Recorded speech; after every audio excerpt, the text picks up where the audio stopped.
1 to 100, how much do you trust yourself? Only you can know that answer, and it might fluctuate from time to time, but in this video I'm going to show you how to build that up from whatever number you're at up to 100. Yep, not 99, not 80, not whatever number you think it might be, because you may doubt yourself. You could get to 100, but in actuality you can build up your self-trust to 100. And that is not being ignorant or arrogant or anything like that. I'm talking about real, self-honestly being at the point where you can actually trust yourself all the time. Have you looked at your life recently and let's say you're not making as much money as you want to be making, or you keep getting in arguments with people that you end up, things end up falling apart, or you just can't seem to get yourself to follow through on habits that you want to do? Well, that's just an indicator that you have corrupted your self-trust, meaning you don't actually, on some level, and a lot of it is not intentional and it's not conscious, but where different things in our life have come into play where we've just had situations unfold in ways that aren't actually the best outcome or the outcome that we intended. And I mean, even if you went to public school, think about this. It's like we were told to learn this information and somehow memorize all this stuff that really didn't pertain to our lives. And then we were have to do the test, and you get, some right, some wrong. You probably doubted yourself during a lot of the tests, and really, like, the school system is designed to erode your self-esteem. So no wonder people are graduating or not graduating, and they don't even trust themselves, one, with their schoolwork, but then two, with actually going out and doing something with their lives. It's so unfortunate right now that young people in general don't see a future for themselves. And that is unacceptable, because the world right now, there's so much potential for opportunity. There's so much abundance out there, but it's not distributed fairly. And in general, people aren't even aware of what's possible. We just get distracted and get consumed into social media and different things that know how to grab our attention. But in reality, it comes back to us and us taking that responsibility. So if you haven't seen the other days of my videos, I'm on day 8 of the principles that I live by. And today is the principle of self-trust. Now, I did not always trust myself by any means. I did not trust many people. Really, I didn't trust anyone, and it takes time. This is not the video of, or the principle of trust everybody. That's definitely not what this principle is. This is the principle of self-trust. So looking at within yourself, what are the things that erode your self-trust? Now, maybe grab a piece of paper or take a note on your phone and look at, what are the things that I do that make me not trust myself? Maybe you wanted to stop drinking alcohol, but you still drink alcohol. Or, eating sweets, or eating after a certain hour, or the way you talk to someone. Or maybe you want to break up with that person, or get together with that person, You really get yourself fired up, like, yes, today's the day I'm going to have that conversation. And then you don't do it. That is why you don't trust yourself. So, how do we actually build on this? Well, in a moment, I'm going to read exactly what self-trust means, but let's just think about this practically so that today you can begin building your self-trust, and every day forward you can build it up, like I said at the beginning, so that it becomes 100 out of 100. That is your self-trust meter, right? Start simple. Start with, what is one thing I can do today where I consciously decide I'm going to do it, and then you do it. Wow, what a radical thought, but actually that's how this stuff works. You could say something as simple as, I'm going to go downstairs, I'm going to pour myself a big glass of water, I'm going to drink it, and I'm going to pour another one and drink it again, right? Let's say you're dehydrated or something. Give yourself some easy task. I mean, not so simple as like, I'm going to go pick up this pencil, right? And then you pick up the pencil. Like, you could start with that, but come on, like, challenge yourself a little bit. But what I'm saying is make it easy that you know you can do it. But see how funny it is when even sometimes we do something as simple as like, I'm going to go downstairs and like drink a glass of water or two. And then you go and you're making downstairs, and then you go on social media because someone messaged you, or you get some notification on your phone, and you don't actually go do the thing that you were going to do. No wonder you don't trust yourself, right? Because this used to be me. I used to make all sorts of commitments to myself and agreements and things like that, and I wouldn't follow through. And I didn't know why. But then I started to actually really understand that when we have these habits and patterns of breaking agreements with ourselves, it breaks our integrity. And when you break your integrity, that means your words no longer have power. So if I say, hey, I'm going to call you at 2 p.m., and at 2:02 p.m., that's when I call, I'm going to at least acknowledge it to you. We say, hey, I acknowledge we were going to talk at 2. I'm a little late. All right, let's get to it. That's the kind of person that I am. It took me a long time to build that within myself. But now people are like, wow, that's cool. Like, you aren't late. Like, actually, I am late. That's breaking an agreement. So don't get so over the top about it that you just get paralyzed. But self-trust is built over time through decisions that you make, through commitments and agreements that you make with yourself and with others. And when you follow through on those and you keep your word, that's how you build integrity. You know what integrity means? It's being whole and complete. And so when you're whole and complete, you say, I'm going to do this. I'm going to go exercise tomorrow. And then you do it. That then gives you real power that you may have not felt for many years of your life. Because when you actually say, hey, I'm going to go do this, and then you do it, that backs up your words with action, and then you're in alignment. But if you say you're going to go do something, or you aren't even aware that you're agreeing to something, but then you do that anyway, or you say the agreement like, hey, I'm going to meet you here at 4 p.m., and maybe you just forget about it, or you know, at 4:20 you text them and say, hey, sorry, I forgot about it, or whatever. That is called breaking an agreement. Now the next day you try and tell yourself, oh yeah, I'm going to be successful in my business, or oh, I'm going to go get that job, or whatever. You know subconsciously that you don't follow through. And so you, on one hand, you're saying, yes, I want to create all these things, but on another hand, you're like, I'm a liar.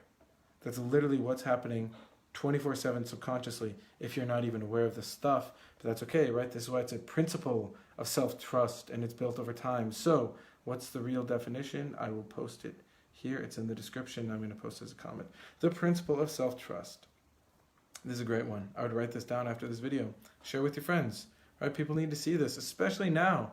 The system around us is collapsing. It's blatant. There's a lot of issues, and so time to step up as leaders. But tell me, how could you lead other people if you don't trust yourself? Right? Do you think Donald Trump, who runs the United States, trusts himself? Yes, he does.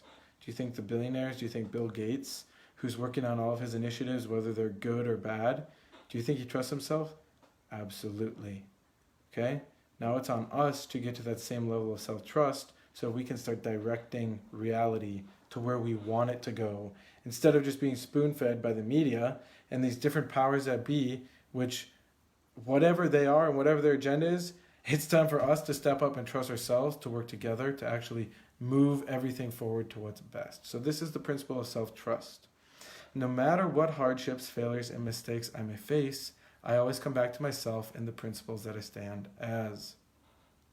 No matter what hardships. That's a big one. I remember when I was running one of my businesses, I was so committed to making it work, and I knew there was failure after failure after failure, and it sucked. It was not fun. And 7 months in, I still wasn't really making money. And I was like, wow, this is horrible. All these things that I didn't expect to have happen, all of it happened and then some. But in that moment, I had to ask myself, who am I, really? Am I the kind of person that's just going to give up on this and jump to the next? Because I had already done that a few times, right? How was that working out for me? It wasn't. So I had to, in that moment when I wanted to give up, I had to walk past giving up. That's a great one. I would write that one down. Walk past giving up. That could save your marriage. That could save your business. That could do a lot of things for you. But walk past giving up, because that's self-trust. So no matter what hardships, failures, and mistakes I may face, I always come back to myself and the principles that I stand as. Right? I'm making these principle videos for a very important reason. There's many reasons to it, but when you can really understand these and internalize them, this is what you can stand on and stand as, so nobody can mess with you. Nobody can call you out and try and misconstrue what you're saying, because you're clear in who you are and what you stand for. So that is the beginning of this principle. So no matter what happens, it always comes back to yourself taking that self-responsibility, trusting yourself, and it's a process. Now, I will not give up or allow myself to blame others for the circumstances of my life or how I choose to live it. I take absolute self-responsibility.